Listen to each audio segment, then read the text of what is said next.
Sugod na ta! Sequences and series.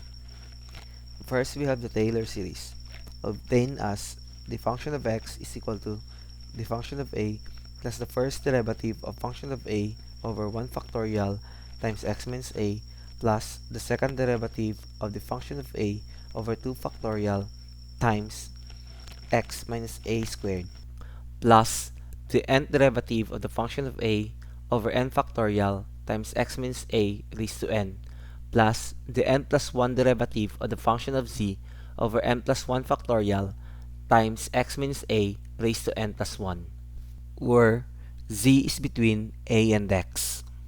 So your Taylor series formula is written here on the board. So your Taylor series formula can be written as f of x is equal to p n of x plus r n of x. Through your Taylor series formula, this is denoted as your p n of x, while this side, the function of z, is denoted as your r n of x. Your p n of x is known to be your Taylor polynomial. That is Taylor polynomial. While your Rn of x is known as your Lagrange form. Or it is also known as your remainder. So that's it. That's it for your Taylor series. Now let's go through your example. Find the Taylor series of your equation. F of x is equal to x raised to 3 halves, a is equal to 4, and degree of 3. The degree is the highest possibility or the highest possible derivative of your function. So your 3 is equal to n. Is n from your formula. Sorry, f of x. From the formula above, first we write the function in terms of a, where your a is equal to 4. So the function in terms of a, so your f of x is equal to x raised to 3 halves. So your f of x, your f of a is equal to a raised to 3 halves. But your a is given as 4. So your f of a is equal to 4 raised to 3 halves. So you have 4 raised to 3 halves. Plus, next,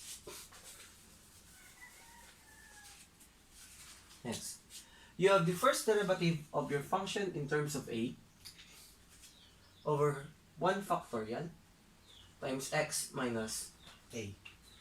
Given that your function of x is equal to x raised to 3 halves, so that would be the first derivative of your function of x is equal to derivative of x raised to 3 halves, that is equal to 3 halves times x raised to 3 halves minus 1. So that f prime of x is equal to 3 halves times x raised to 1 half. But it is in the function in terms of a. Function in terms of a. So f prime of a is equal to 3 halves times 4 raised to 1 half. So that is f prime of a is equal to 4 raised to 1 half, that is equal to 2 times 3, that is 6 divided by 2, so that is equal to 3. So your f prime of A is equal to 3. That is 3 over 1 factorial times x minus A, so x minus 4, plus the second derivative of your function in terms of A. So this is the first derivative of your function. We need to find the second derivative. So f double prime of x is equal to derivative of 3 halves x raised to 1 half, so that is 1 half times 3 halves x is to negative 1 half, x raised to 1 half minus 1. So that is f double prime of x, or the second derivative of the function, is equal to 1 half times 3 halves, so that is 3/4 raised to x raised to 1 half minus 1, negative 1 half. So in terms of the function of A is equal to, that is 3/4 times 4 raised to negative 1 half. So 4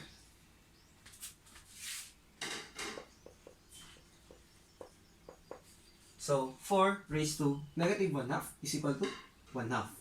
So 3/4 times 1 half, thus this is equal to 3/4 times 1 half. So that is equal to 3/8. So the second derivative of your function in terms of A is equal to 3/8. This is equal to 3/8.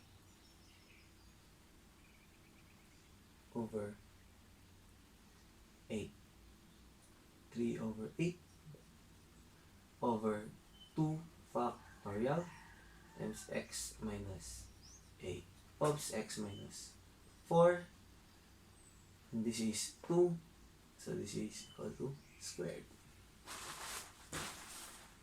For your fourth term, we have the degree of n, so the third derivative of your function. Third derivative. So you have the second derivative of your function is equal to 3/4 x raised to 1 half. So we will find the fourth derivative of x is equal to derivative of 3/4 x raised to negative 1 half. So that is negative 1 half times 3/4 x raised to negative 1 half minus 1. So you f the fourth prime of x, oops, this is the third, sorry. This is the third derivative. Third derivative, so you have negative 1 half times 3/4, so that is negative 3/8 x raised to negative 1 half minus 1, so that is negative 3 halves. So f triple prime of x is equal to, of A, I mean rather, negative 3/8 times 4 raised to negative 3 halves. So this is equal to, solve it, calculate, negative 3/8 times 4 raised to negative 3 halves, so that is negative 3/64. So your third derivative of the function, that is negative 3/64 over 3 factorial times x minus 3, so x minus 4, then your degree is 3 plus plus, for your remainder, that is n plus 1, the highest degree of your derivative plus 1, so the highest degree is equal to 1, is equal to 3, so 3 plus 1, that is equal to 4. So we need to solve for the fourth derivative of your function. So solving for the fourth derivative of your function,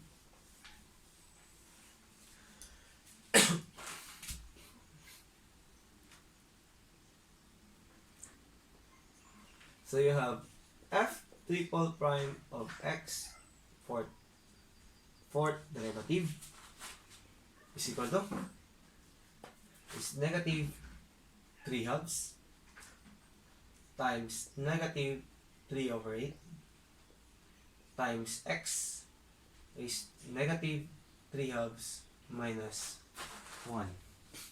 So that is f fourth derivative of x is equal to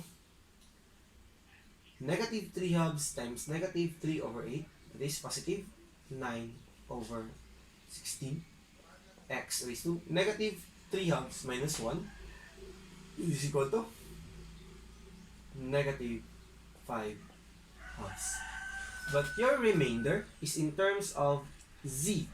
So your f fourth prime of z is equal to 9 over 16 z raised to negative 5 halves.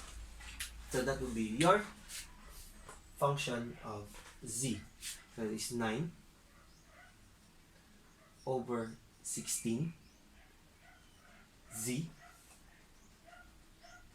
9 over 16 z raised to negative 5 halves over the n plus 1 quantity factorial, where your n is equal to 3, so that is 3 plus 1, that is 4 factorial times x minus 4 n plus 1, so that is equal to 4.